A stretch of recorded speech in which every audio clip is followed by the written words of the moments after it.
Kita semua pasti pernah lihat kan? Lembaran kertas dari guru yang isinya kotak-kotak buat nilai tugas. Yup, namanya rubrik. Tapi pernah nggak sih kita berhenti sejenak dan mikir, ini beneran ngebantu nggak sih? Nah, yuk kita kupas tuntas pertanyaan ini. Beberapa menit ke depan kita akan selami bukti-bukti ilmiah paling kuat buat cari tahu apakah alat yang udah umum banget di dunia pendidikan ini beneran ada gunanya atau enggak. Oke, sebelum kita melangkah lebih jauh, kita samain persepsi dulu ya. Apa sih sebenarnya yang kita maksud dengan rubrik itu? Menurut pakar Susan Brookhart, rubrik itu pada dasarnya adalah panduan penilaian yang ngejelasin semuanya.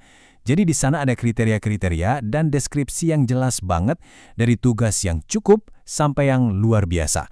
Intinya, rubrik ini menghilangkan semua tebak-tebakan dalam proses penilaian. Siap buat dengar fakta sejarah yang keren? Istilah rubrik itu ternyata udah ada dari abad ke-15 loh. Dulu para biarawan pakai tinta merah atau ruber dalam bahasa Latin buat nandain judul bab di buku. Jadi dari awal banget, fungsi rubrik itu emang udah sebagai penanda buat hal-hal yang paling penting. Dan ini bukan cuma soal sejarah kuno. Topik ini relevan banget sekarang. Coba lihat deh, popularitas rubrik di dunia penelitian pendidikan itu benar-benar meledak sejak awal tahun 2000-an. Ini bukan lagi sekedar alat bantu, tapi udah jadi fenomena. Oke, ini dia nih pertanyaan utamanya. Dengan semua kepopuleran ini, rubrik itu beneran bikin nilai siswa jadi lebih bagus nggak sih? Nah, sekarang waktunya kita lihat apa kata data. Buat dapat jawaban yang paling valid, para peneliti nggak cuma lihat satu penelitian aja, mereka melakukan yang namanya meta-analisis yang pada dasarnya adalah induk dari semua penelitian. Mereka menggabungkan data dari 21 eksperimen yang berbeda, supaya kesimpulannya jadi super kuat. Setelah semua data itu digabungkan, para peneliti sampai pada satu angka kunci yang merangkum semuanya, 0,45. Oke, terus apa artinya angka 0,45 ini? Ini tuh namanya ukuran efek, cara buat ngukur seberapa besar dampak dari sesuatu. Anggap aja kayak skala kekuatan gitulah. Dan dalam penelitian pendidikan, angka 0,45 itu dianggap dampak positif yang lumayan kuat. Nggak kecil, tapi juga bukan sihir, cukup signifikan. Jadi, kesimpulan utamanya jelas banget. Berdasarkan bukti terbaik yang kita punya, jawabannya adalah, ya, rubrik itu berhasil. Penggunaan rubrik secara statistik terbukti meningkatkan kinerja akademik siswa. Sesederhana itu.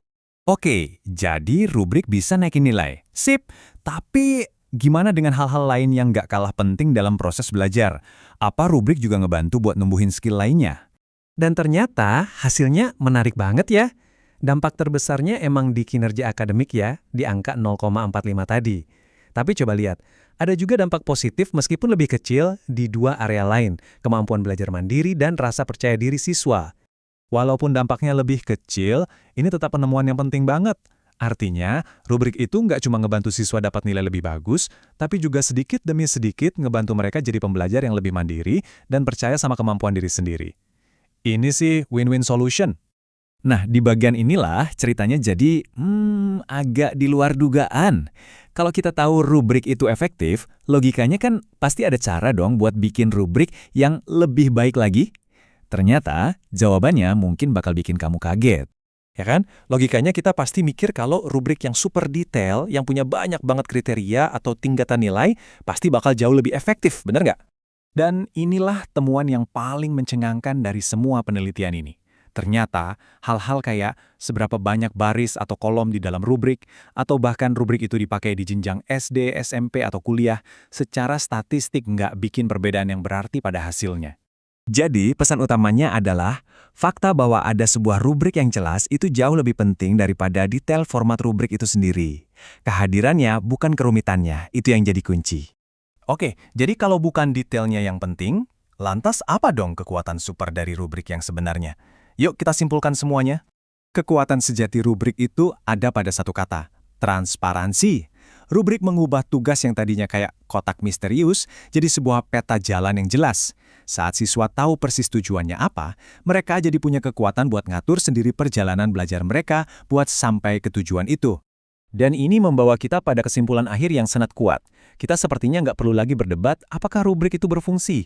Kita udah tahu jawabannya. Pertanyaan yang jauh lebih menarik sekarang adalah, dalam kondisi seperti apa rubrik bisa memberikan dampak paling maksimal? Nah, itulah area baru yang perlu kita jelajahi bareng-bareng di dunia pendidikan.